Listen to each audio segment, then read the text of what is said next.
세상의 샘 평화의 소리 KCR 11시 종합뉴스 뉴질랜드 뉴스입니다. 지난해 같은 기간에 비해 더 많은 사람들이 부동산 구입을 위해 검색을 하고 있습니다. 트레이드미의 부동산 관계자는 록다운 기간 동안 주춤하던 움직임이 가격 오름세가 이어지면서 활기를 띠고 있다고 밝혔습니다. 트레이드미의 자료에 따르면 젊은 층에서의 부동산 검색 횟수가 급격하게 늘어나고 있으며 지난 6월 한 달 동안 18세에서 29세 사이의 젊은 연령대의 검색 건수가 지난해 6월에 비해 50% 늘어난 것으로 나타났습니다. 중앙은행 리저브뱅크가 20%의 디퍼짓 규정을 임시로 완화한 시점부터 첫 주택 구입을 하려는 젊은 층에서의 검색이 늘어나기 시작했으며 낮은 금리가 계속되면서 가속되고 있습니다.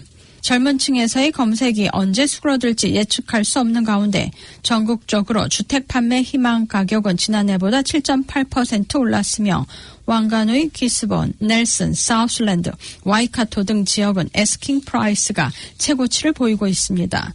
트레이드미 관계자는 부동산에 대한 수요가 기대보다 훨씬 뜨거워 지난해 6월에 비해 21%나 올랐다고 말했습니다.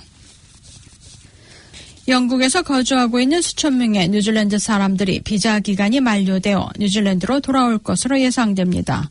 영국 내무성은 코비드-19로 인해 항공기 운항이 중지되고 각국 국경들이 통제되면서 모든 외국 국적의 사람들에게 7월 31일까지 비자를 연장했으나 추가로 더 연장이 가능할지에 대한 확실한 발표가 없습니다.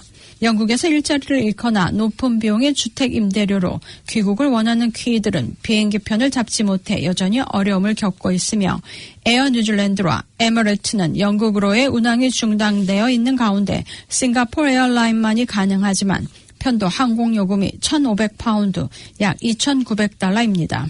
외무부 관계자는 얼마나 많은 키위들이 영향을 받고 있는지 파악되지 않지만 일부는 비자를 변경해 영국에 남아있겠지만 그렇지 않은 사람들은 고국으로 돌아가야 할 것이라고 말했습니다. 영국 내무성과 비자 연장에 대한 협의가 진행되고 있지만 연장 가능성이 없는 사람들은 이달 안으로 영국을 떠날 준비를 하도록 안내하고 있으며 정부는 특별기 계획은 없다고 밝혔습니다. 뉴질랜드 검역 격리시설이 한계에 이르면서 한 싱크탱크는 새로운 제안을 제시하면서 정부는 현행 제도에서 빠르게 변경해야 한다고 주장하고 있습니다. 더 뉴질랜드 이니셔티브는 고국으로 돌아오는 키위들을 대상으로 바우처 제도를 도입해 격리시설을 항공기 예매와 같이 예약하고 그 비용을 미리 지불하는 시스템으로 굳이 정부가 격리시설의 변동되는 수용 능력에 따라 입국자 수를 조절할 필요가 없을 것이라고 밝혔습니다. 새로운 방안으로 변경하면 귀국 희망하는 사람들도 원하는 기간 동안 원하는 지역의 격리시설을 미리 예약할 수 있고 관계 당국도 사전 예약 시스템으로 격리시설을 효율적으로 관리할 수 있을 것이라고 말했습니다. 정부는 코비드-19 대응 비상기금에 5천만 달러를 재판부에 지원하면서 지연되고 있는 재판 대기권들을 해소하도록 결정했습니다. 코비드-19 록다운 동안 재판부도 문을 닫아서 배심원 재판들도 4개월 이상 지연되고 있습니다. 각 지방법원별로 4만 7천 건이 넘는 재판들이 지연되고 있으며 록다운 기간 동안 일어난 500건의 사례들을 포함해 4천 건의 배심원 재판들도 대기 중입니다. 앤드류 리틀 법무부 장관은 5천만 달러의 정부 특별 자금으로 5개 지방법원과 4곳의 고등법원 그리고 40명의 풀타임 직원들을 지원해 지연되고 있는 사건들을 가급적 빠르게 처리할 수 있을 것이라고 밝혔습니다. AMI, 스테이트, NZI, NAC, 룸리, 랜튼 브랜드로 거래되는 국내 최대 일반 보험회사인 IAG는 서비스를 온라인으로 전환하면서 53개 AMI 지점을 폐쇄합니다. 이 회사는 6월 지점의 폐쇄를 발표했고 65명의 매장 관리 직책은 구조조정되지만 125개 비어있는 일자리가 있다고 밝혔습니다. 350명 이상의 직원은 고객 서비스 및 비즈니스의 다른 부분으로 이동 배치됩니다.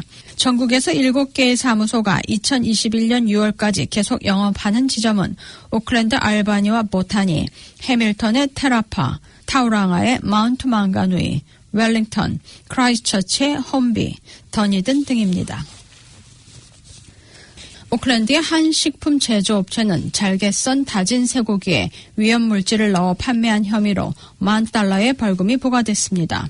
육류 부패를 늦출 수 있는 아황산염을 음식에 첨가하는 것은 천식 환자에게는 치명적일 수 있기 때문에 금지됐지만 이 식품 제조업체는 이 물질을 사용했습니다.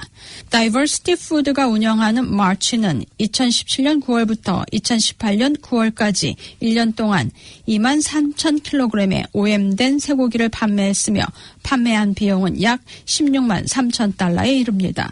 이 회사는 목요일 마누카우 지방법원에 출두하여 두 가지 혐의에 대해 유죄를 인정했고 법원은 벌금 $10,000를 부과했습니다. 해양동물 전문사들은 와카리 화이트 아일랜드 근처에서 잡힌 초대형 오징어를 통해 최근에 확인된 종류를 확인할 수 있을 것으로 기대하고 있습니다. 5주 전 무게 60kg에 달하는 초대형 오징어가 화이트 아일랜드 근처 수심 1000m 깊이에서 조업 중인 어선에 잡혔습니다. 지금까지 초대형 오징어에 대해 한 가지 종자인 줄 알고 있었는데 최근 들어 세 가지 종으로 분류됐으며 이번에 잡힌 오징어는 2년 전 새로이 분류된 종의 하나로 밝혀졌습니다. 오늘의 환율 정보입니다.